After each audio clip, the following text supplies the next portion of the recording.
नमस्कार और ओम शांति। आपका स्वागत है आपके YouTube channel Seekh the soul the truth lies within में।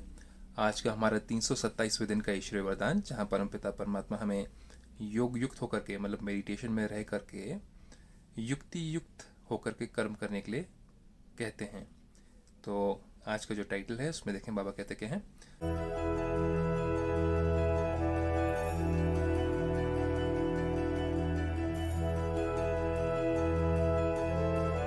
बाबा कहते हैं, श्रेष्ठ कर्म द्वारा सिमरण योग्य बनने वाले। एक होता है पूजनीय योग्य, जो लोग औरों की पूजा करते हैं, उनके कर्मों के अनुसार उनकी पूजा होती है, उनकी सोच अनुसार, उनकी पवित्रता के अनुसार लोग पूजा करते हैं, जैसे देवी देवताओं की पूजा करते हैं। जो धर्मात्माएं हैं, जीसस क्राइस्ट हो गए, गौतम बुद्धा हो गए, उनकी प्योरिटी के लिए उनकी पूजा करते हैं, उनकी सोच के लिए उनकी पूजा करते हैं।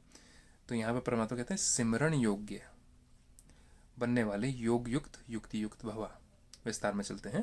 बाबा कहते हैं आपका एक एक कर्म जितना श्रेष्ठ होगा उतना ही श्रेष्ठ आत्माओं में सिमरण किए जाएंगे। तो कहते हैं ना कि महान आत्मा, देव आत्मा, धर्म आत्मा, उच्च आत्मा, पुण्य आत्मा। तो हम किस प्रकार की आत्मा है उसके अनुसार हमारा सिमरण होगा।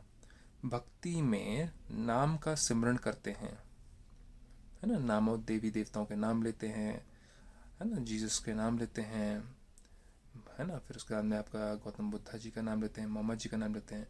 तो उनका नाम का सिमरण होता है।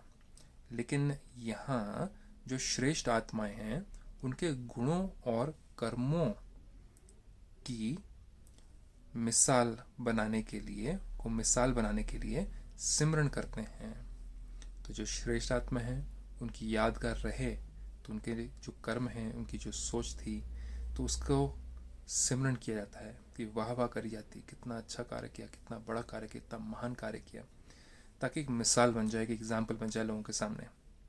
तो आप श्रेष्ठ कर्मों के आधार पर, अब बाबा हमें कहते हैं, तो आप श्रेष्ठ कर्मों के आधार पर सिमरण योग्य बनते जाएंगे। इसके लिए योग युक्त बनो। तो हमें क्या करना है, हमारा जो कॉज है, हमारा जो लक्ष्य है वो ऊंचा होना चाहिए। अगर लक्ष्य ऊंचा होगा तो हमारी सोच, हमारे बोल, हमारे कर्म बिल्कुल योग युक्त होंगे। और ये लक्ष्य क्या है? प्योरिटी से कर्म करना, अपने पुराने पापों को माफ़ करना, निकलवाना, परमात्मा से माफ़ी मांगना, और साथ ही साथ अपने आप को पवित्र बनते करते जाना। तो परमात्मा कहते हैं उसके लिए योग युक्त होकर करना बहुत ज़रूरी है, क्योंकि पिछले जन्मों का पापों का बोझ तो है ही हमारे पास में। अगर हमने योग युक्त होकर के परमात्मा की याद में आकर के कर्म नहीं किए तो वो व्यर्थ कर्म या विकर्म में परिवर्तन हो जाते हैं और बोझ और बढ़ता जाता है। इसलिए बाबा कहते हैं इसके लिए योग युक्त बनो।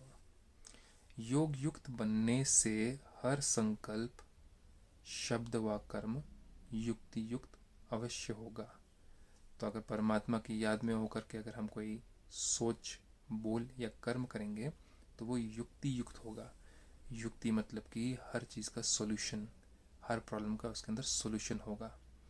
किसी के अभाव में आकर के, किसी नेगेटिव भाव में आकर के, या नेगेटिव संस्कार या पुरानी आदतें, जो हमने कल के वरदान में सुना था, पास्ट की सोच, पास्ट के संस्कार, पास्ट की आदतों के अनुसार हम कर्म नहीं कर बैठेंगे, जो कि विकर्म बन जाते हैं या वेस्ट कर्म बन जाते हैं या व्यर्थ कर्म बन जाते हैं।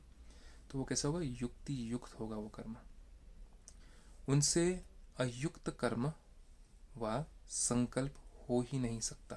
अगर हम परमात्मा से कनेक्टेड होकर के अगर हम सोचें, बोलें और करें तो हमारा जो कर्म होगा वो अयुक्त नहीं हो सकता और उसमें पाप नहीं हो सकता। यह भी कनेक्शन है। किसके साथ कनेक्शन? परमात्मा के साथ का कनेक्शन है। अगर ये कनेक्शन टूट गया तो जो भी कर्म होंगे वो विपरीत कर्म होंगे और परमात्मा की प्रीत के अनुसार नहीं होंगे। अब ये डिफरेंट तरीके क्या हैं जिससे हम सिमरन में रहें और परमात्मा के सिमरन में रह करके हम सिमर के सुख पाएँ और कर्म भी हमारे ऊंचे हों, और हम योग युक्त कैसे बने, इसके लिए और विस्तार में आपको Brahma Kumaris godly spiritual university में जाकर के और सीखना पड़ेगा। तो आज की आपकी रात्रि शुभ हो। इसके साथ में ओम शांति।